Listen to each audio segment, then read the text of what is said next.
high concept sci-fi idea, unlikable characters, but they're played by very likable actors, and an incredibly bleak ending, sounds like a classic Black Mirror episode. And like all the good ones, now I feel very, very sad.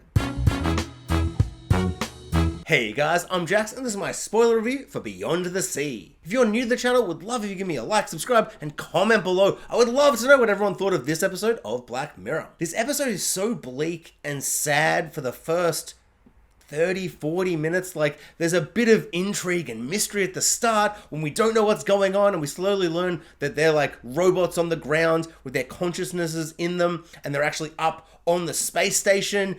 And then as soon as Josh Hartnett's family is all brutally murdered by these horrible, disgusting, awful hippies who come out of nowhere, and they give some vague reasons about hating robots, because before this bleak moment, there's so much mystery and intrigue, and it's so exciting, and it's like, oh my god, what's gonna happen? They're in space, we're gonna meet aliens or monsters or kind of space krakens, like what's gonna happen? There's so much potential.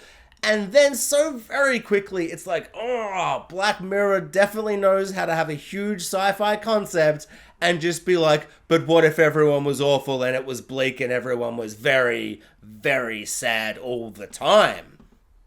Well, it would be sad, Charlie Brooker. It would be sad and miserable and awful.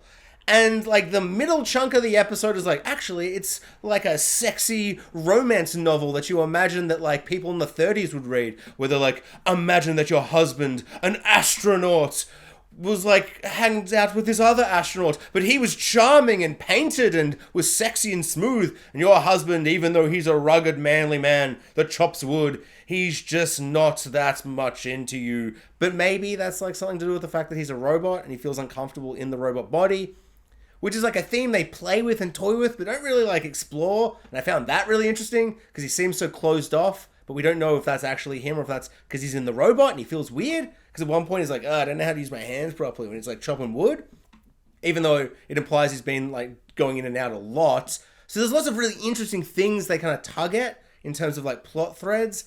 But essentially we focus on this lady, and she lives a romance novel from the 30s, at least how I would imagine them, where she's like, hoo-hoo, the sexy astronaut that my husband's friends with. What if his brain was in my husband's body? Ooh, sexy, sexy romance. And he's painting. Oh, and he listens to the music I love, and I'm on a farm, and I'm alone, and it's like, it's so bright and warm in contrast to the space stuff. It feels so kind of odd where the whole second act is just like romance, sexy, sexy times.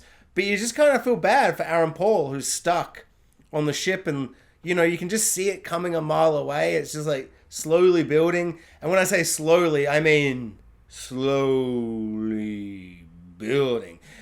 This episode is like 25 minutes too long. I feel like, especially with the ending, and it's so sudden and brief and shocking, which I'll get to in a second, but it's like the first two acts, they just take so long, and they build the characters nicely and interestingly. But I think something that Black Mirror can really kind of utilize is that it doesn't need to adhere to the 90-minute, 2-hour film length.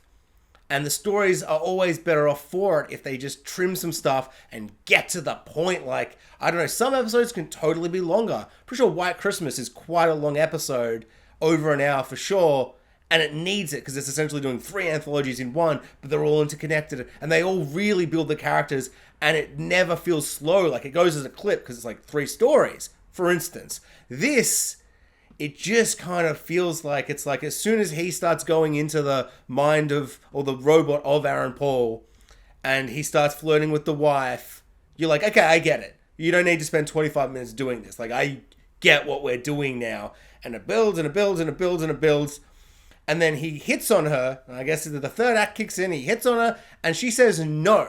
And at that point, you're like, oh, okay, what's going to happen now? Okay, this is kind of interesting. I really just saw the end of this being he would like push Aaron Paul out to do a mission, which he literally does, because of course that's how you're going to get some alone time. And I thought it would either be he'll pretend to be Aaron Paul, or he'll go and be like, hey, your husband's dead.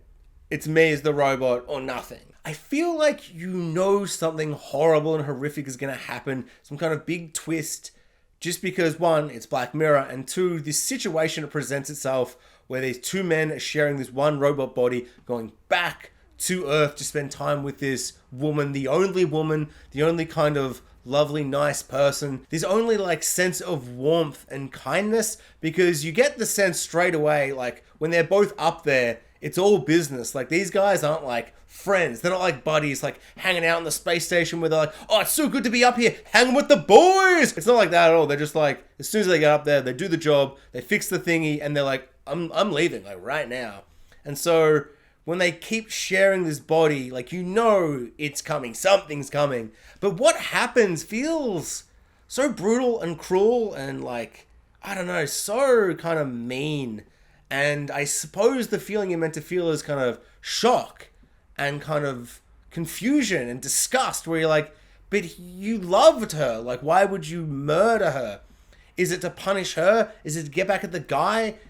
Have you just snapped because you're stuck alone in space and your family was all murdered and burned to death by crazy, awful hippies? So I feel like you can read it so many different ways. Like, is it commenting on like domestic violence with seemingly like charming, sexy, awesome people and men that you think seem awesome? Because Josh Hartnett, on the outside when we first see him, seems awesome and cool and charming and sexy, and he's so warm, like in terms of the color palette. When we see him at home, it's warm and orange, and then when we see Aaron Paul, it's blue and cold. So like, if you were to say someone's gonna murder their wives, from those images and the way they're presented, you'd be like, well, it'll be Aaron Paul, of course. You know, not that he's done anything outwardly like, I'm gonna kill her, but just the way they've been presented. And then it's the twist. So is that what it's trying to say? That it can be anyone? It's going to be the people you least suspect? Or is it simply he's just getting back at this guy who told him he could never see this person again, like his wife? So he's just like getting back at him, and he's kind of gone a bit space crazy or whatever. I don't know. It's like, yeah, I feel like you can read it different ways.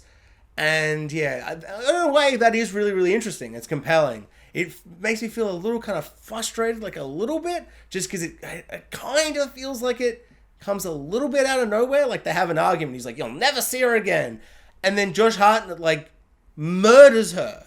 Like, and presumably the kid, or maybe he leaves the kid alive, but because his whole family was killed, I feel like I don't know, and there's so much blood. I feel like the implication is that he killed them all, like the mum and the kid. And yeah, I don't know. And he did hit the kid. We didn't see that, but we hear that he hit the kid. So it's like, yeah, I don't know. It's just so bleak, man. It's like, oh, it's such a disgustingly awful, bleak end. And then the way Josh Hartnett sits there, he's got like this kind of cold yet smug face. And it's just so hard to see Josh Hartnett like that. I'm like, oh, I usually love him so very much. And then he just kicks the chair over and he's like, hey, buddy, sit down, join me, because if you try and kill me, we'll both die, because you cannot survive here by yourself, because they've made that like a rule where two people need to do the space station. And apparently NASA doesn't care to help, so even if he was to kill Josh Hartnett, it doesn't appear to be anyone they can call, because like when he loses his robot body, Josh Hartnett, he isn't like, hey, I called NASA and they couldn't build me another one. Like, it doesn't seem like they have communication for some reason. I don't know. The world building is a bit like, meh. And so we end on a horrible note where it's like, it's left up to your interpretation, like, is bloody Jesse Pinkman gonna murder Lucky Number 11? Or are you just gonna sit there on the other chair and be like, hey, now we can bond over the fact that all our families have been brutally murdered. But you murdered mine. It's not like I murdered yours. And so it feels a bit unfair. And they're just gonna live in awful, awful silence. Like, that just sounds so awkward. Like, just, ugh. Yeah, I wouldn't want to be up there on that spaceship. That's just disgusting, awful, makes me really sad. I feel like somehow the nicest outcome is that Jesse Pinkman just like kills him, and then he just like sits in silence, and then he just starves to death or something. Somehow that is the nicest way this ends.